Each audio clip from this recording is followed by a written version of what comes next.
welcome back to Press X for Chromosomes, where I still conflicted. I still don't know, because I know he likes cryptids. Right. I'm more on the that's terrible line. Yeah. Because...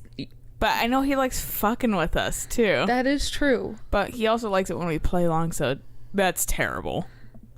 Wow, Robert. I'm so sorry. They say if you listen closely on quiet nights just like tonight, you can hear the howl of the Dover ghost. A howl resonates through the woods. It doesn't sound like a regular howl. It's so guttural. Even from far away, something about it makes my skin crawl.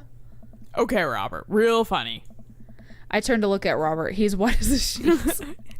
You're messing with me, right?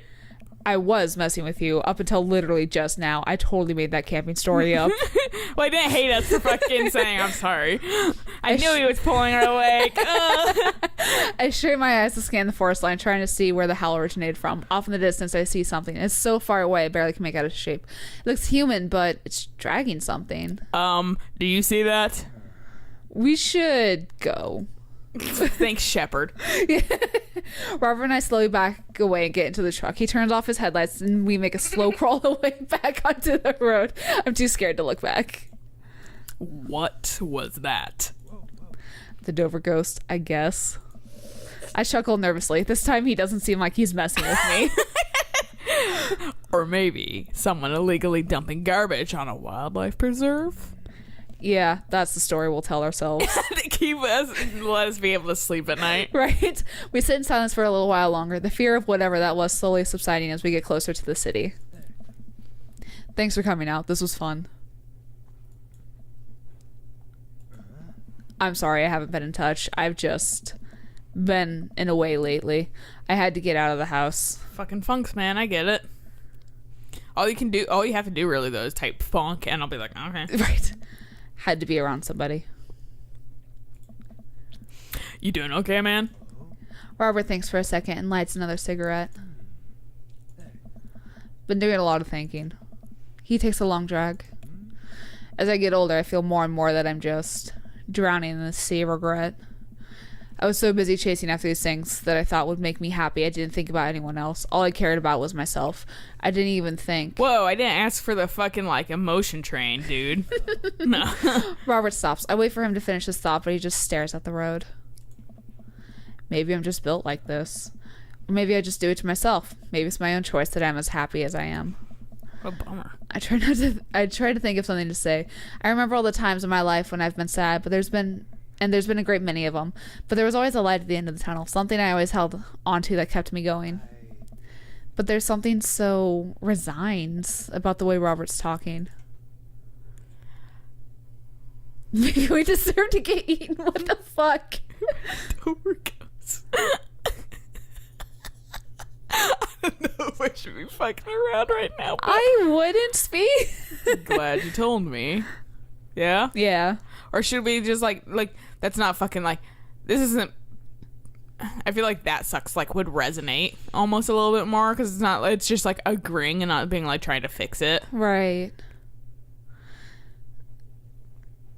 I don't know. I feel like that one's a little bit more validating, but I know the people. This can be also taken as patronizing. Oh, really? Yeah. Oh, shit. Well, not entirely, but yeah, fucking this is more camaraderie. Okay. Almost. Then let's go for it then.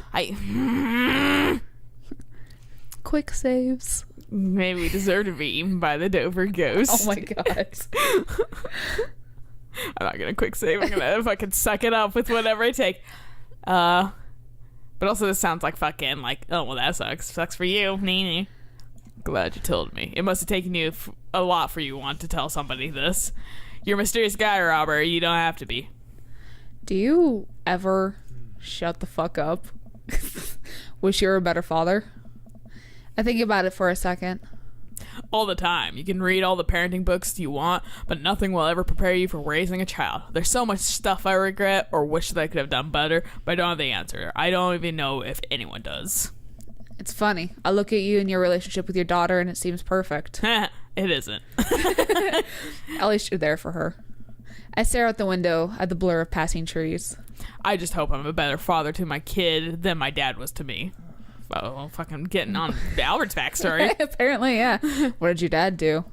It's more about what he didn't do. He was quiet, stoic. Don't think he ever once told me that he loved me. He cared about his work more than he ever did about me or my mom. How'd you get like this then? Right? Do you hate him? No, I used to. But after I became a parent, I just kind of feel bad for him. He missed out on my whole childhood. When I think about all the happiest moments in my life, they're all with Amanda and Alex, and he just wasn't there. I guess Alex is the name of her fucking... Dead husband? Yeah. Oh, nice. Way to get a unisex name. Yeah. It hurt like hell when I had to leave him to die in that Belarusian Sure. prison. What? I turned and smile at him. No, he's retired in Florida with my mom. We all go there every Christmas. Oh, his dad. Okay. We both break out into laughter. He passed me on the shoulder. I got a freebie one. I didn't choose anything. To be fair, maybe if we'd done That Sucks, it would have gone down a different line. True. We drive the rest of the way in silence, listening to the radio and watching the bright lights of the city grow bigger. Robert drops me off at my place. As I'm about to close the passenger door, I realize that I still have Robert's pocket knife in my jacket. I pull it out and offer it back to him. Do you want my, tough guy toothpick too? Right. You hold on to that. Never know when you might need it. Night, Robert. Have a safe drive home. It's literally right next door. Robert smirks and pulls away. Who knows? He then immediately pulls into his driveway, which is one over from mine. I was gonna say, who knows? Maybe it's like a mile fucking cul-de-sac. Right. He gets out and waves. I tiptoe into the house, careful not to wake Amanda up. But she is. Whoa, where'd you come from? I look around and spot Amanda coming out of the kitchen with a glass of water. I thought you were sleeping. Oh, Robert woke me up to go cryptid hunting. You know the Mothman is bullshit, right? Amanda, you know what? It's fine. I think about the conversation I had with Robert in the car as Amanda starts walking towards her room. Hey, Amanda. She stops. I love you. It's weird when you say it outright and sincerely like that, but I love you too. Gross. Night. I chuckled to myself and finally I decided to go to bed. My favorite thing to do to people, I love you. I love you too. Gross. Dad tip 53, pet every dog. What? Dad tip number 53, pet every dog. Oh. Yeah, not my kind. Oh, S rank? Yeah, S rank. I think if we get into the Shit. 9,000, the 9. The 9, yeah. Yeah, then we have an S rank. Paranoia. That's my meter. Whittling. Food channel. Our dad points are so fucking low, but our daddy points are really fucking high. I don't know what that is. That a sex thing? I don't know. Is this like a actual dad and then daddy? I don't know. I don't know. Oh shit, what do we get? Dude, We got an achievement. have I never gotten an achievement before? Dude, shift tab. No. It's hard. No. Also, I'm not gonna do it because I don't know if fucking the capture will get Oh, it. that's fair. That's the only reason why. We'll tell you guys about it later. Well, it's been a long day. I'm just about ready to pack it in. After a few bites of ice cream from the freezer, I turn off all the lights and walk down the hall to my room. And I wonder if Amanda's still awake. Can I get some sleep? This is her crying? Yeah, this is gonna be her crying.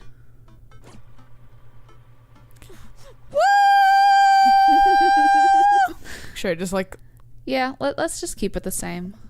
Oh. I back out of the room and close the door gently behind me. She immediately starts crying again.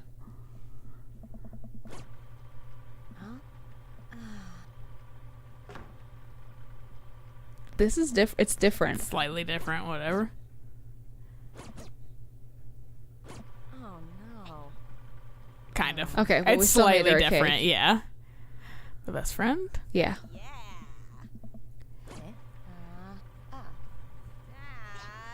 Dad. Just love hearing all our voices. Man. Gossipy. Yeah. I find my tiny little mouse. What did you say? What did she say? I cannot believe that. Holy shit, what a bitch. What a fucking bitch. I'll fight her ass for you. It seems like you guys make up in the end. That's not dumb. And then, not. Real friends don't do that.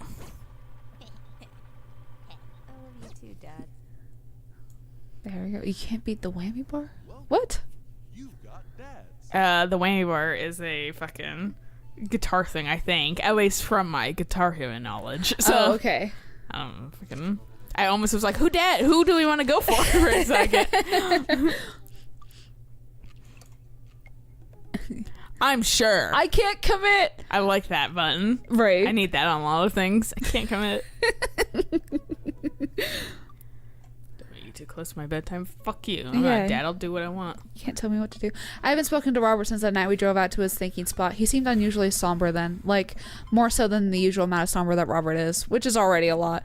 I've been thinking about him and hope he's doing okay, but I've been a little reluctant to reach out to him. Albert. Hey, Albert. Guess who's going to get their drink on tonight? I take a look at my dad book messages. There's a flurry of them from Robert. Guess. It's you. Also me, but mostly you. Yeah, dude. I type back to Robert. Robert, buddy, tonight we ride. I like how Robert is fucking us when we're texting each other. Yes. Meet me at Jim and Kim's at 8 p.m. Not that I'm unappreciative, but I think this is the first time that Robert's giving me more than an hour's warning before hanging out. Amanda Pops her head into the hallway, music I don't recognize blaring from her room. What's up? I'm hanging out with Robert later tonight. Okay, cool. So throw a sweet rager here. Robert, who is my friend. I have friends. I'm happy for you, Dad. People enjoy my company, Amanda. Dad, I'm so happy for your continued development as a human being. What are you listening to? Sad shit. I don't give a fuck anymore. I don't give a fuck anymore. Amanda, you know what? You're an adult now. I gave it an earnest effort for all 18 years of your life. Go forth and swear. Fuck yeah. I really hope I don't regret this later. Amanda goes back into her room and turns up the volume to her sad shit. I like how that was in like capitals. Sad shit. Yeah. Proper nouns. I put on my going out coat and walk over to Jim and Kim's. I spot Robert leaning against the brick wall smoking a cigarette. As I get closer, I realize that he looks a little different. Cleaner, I guess. It actually seems like he combed his hair and his clothes are less wrinkled than usual. Hey. You take a shower just for me. I'm working on my relationship with existence. We both stand there for a second and don't say anything. Robert finishes his cigarette and abruptly goes inside. I follow him. Like a little lost puppy.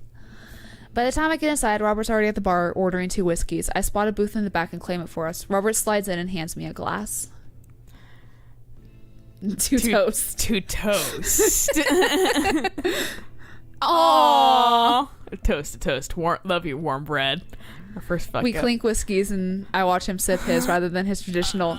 Fucking do it. Just do honestly, though, yeah. I want all S ranks.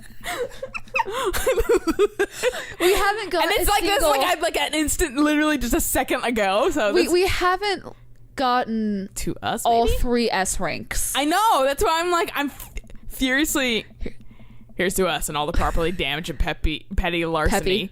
Peppy larceny that we may commit tonight. We clink whiskeys Yes. and I watch him sip his rather than his traditional approach of slamming the whiskey back as quickly as possible. So what's the plan for tonight? Hit some other bars, maybe grab some pizza. I think that'll kill some time before we go burn down that abandoned house in the woods. It's definitely not as fun as if it's abandoned. Mary pops over to the back of the booth, a glass of wine in her hand. She punches Robert in the shoulder. Where was my phone call? Sorry, figured you were busy sinking your teeth into some poor sap. I am. He's right here. I look around the booth to see a guy sitting across from her. He waves meekly. You're in for a ride, buddy. Yeah, right. You replacing me with the new kid? Mary, I can never replace you, whether I wanted to or not. You know what I have noticed, though, that is kind of in common? What? In all 3 routes already? We've taken away someone that Mary likes. Or at least divided their attention from her. I kind of feel bad, but she's kind of a dick to us, like every single time. Yeah. Unnecessarily so. Mary leaves her booth and slides in next to Robert. The guy she was sitting with looks mildly relieved. She eyes Robert's clean pressed clothes up and down suspiciously. What? Do you got a court date coming up? He never convinces the jury. Or he looks handsome. He looks handsome. Yeah. Or he does. I'm scared. Fucking just click it. Which one? He does? Or he looks handsome? I'm on the train of he looks handsome. He looks handsome. I think cleans up nicely. Oh, fuck. Do it. Just fucking do it. Don't... Fucking fast forward through all this. Hell yeah. Where's the fast... Oh, okay. It's because it was... To us, right? Yeah. Yeah, neat. Why Where don't we is have it? the fast forward thing? Maybe because it's the third date? You don't That want me seems weird. fucking... Just click as fast as you possibly can. Oh, okay. He never convinced the jury. He does. He never convinced the jury. He does. This one's yours because I picked the he looks handsome. He would have to shave first. Okay, good. Seriously, though, what's up with you? Robert stares down his drink, suddenly looking serious. It's Pappy. Doctors say it's cirrhosis of the liver. I told that old bag of bones to quit it with the sauce, but it's all he's ever known, especially since Ma's gone. That's why I invited you out tonight. Just didn't want to be alone. Oh, come on. Albert, don't be an asshole. You know the one thing Robert doesn't joke around is his Pappy. I don't. Whoops. They're giving him 2 months. I gotta help straighten out his affairs. Robert, I'm so sorry. Robert takes a long look at his whiskey, eyeing it in the dim glow of the bar's lights. I'm just saying, I'm like a fucking classic drunk now, too. I hiccup every time I drink. Oh, do you really? Every fucking time. Oh. It's ridiculous. I'm like, over there, like a fucking classic drunk. I'm like, motherfucker. I look at his life, then I look at mine, and I know history is just doomed to repeat itself. Oh my god. I'm just kidding. He's retired with his new girlfriend, and Acapulco? sure. They watch the sunset every night. Probably screw like donkeys. Wait. Aren't rabbits the one who screw a lot? Oh, sorry. Didn't realize you were an expert on which animals screw a lot. Fucking furry. Please stop saying the word screw. Robert finishes his drink and slides it away from him. He gets up out I of wonder the if booth. Joseph screws Mary at all. And she's like, leaves. Me and Albert are gonna hit the bricks. You coming with? Mary casts one last look at the sad sap she's been hunting down and downs the rest of her wine in one gulp. This place is dead anyways. We exit the bar and find the typically empty street filled with a small crowd of people. At the front is a guy with really deliberate attitude and bad posture. He carries a lantern and he shines up at his face for dramatic effect. What's going on? Looks like it's one of those walking ghost tours. They do that in this part of town all the time. I've always wanted to do one of those. Fucking hop on, man. You know, all the stories are fake, right? Pretty much all my stories are fake. This is research. Robert makes a beeline towards the back of the group. He turns around when he notices I'm not following him. Come on. We can't just crash it, can we? Don't be such a square, Albert. Just act like you belong.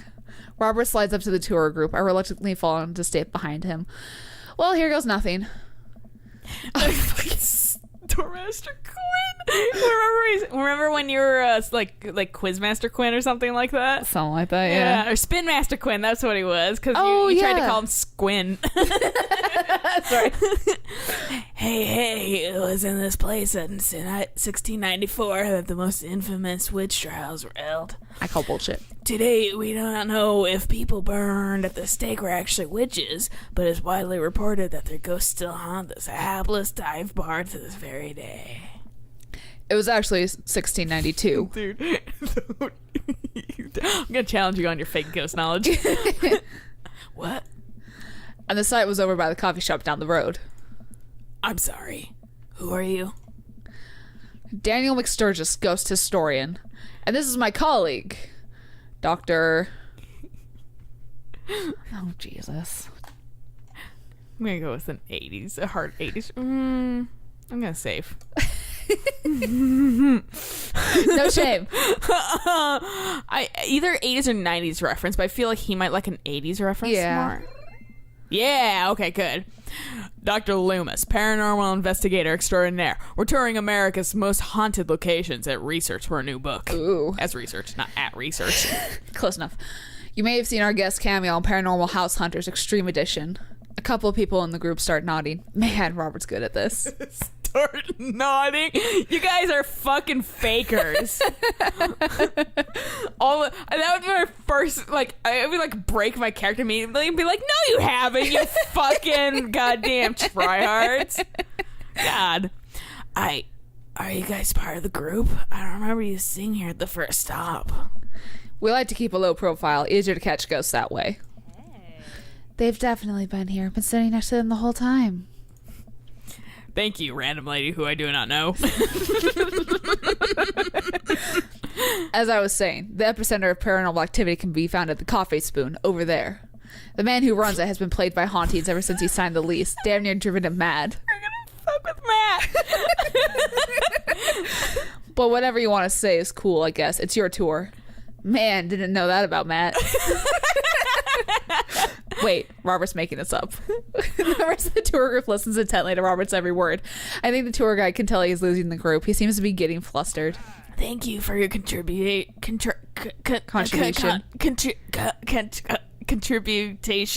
and knowledge, Mr. Sturgis. Excuse you, Mr. Mick Sturgis. Mick Sturgis. Let's move on to the next haunted location. Robert, Mary, and I follow the group down the street. The tour guy sure is cool. Yeah, everyone in the group gets one if we make it to the final location. I turn to Robert and grab him by the shoulders. Mary, I need that shirt. Well, guess we're in this for the long haul then. Just follow my lead. Don't arouse too much suspicion, and we'll have cool ghost shirts in no time. Fuck. I like Robert because he's willing to fucking just play along with shit. Right. Our group arrives at an old, decrepit, colonial-style house. Besides my toast. I forgot about that already. It's like it was a fucking entire load save ago. Right? A quick pause in the tour. My name is Quinn, but most people on the ghost tour circuit call me Tour Master Quinn. I'm a DJ, trivia master, and part-time actor. Is this the acting part?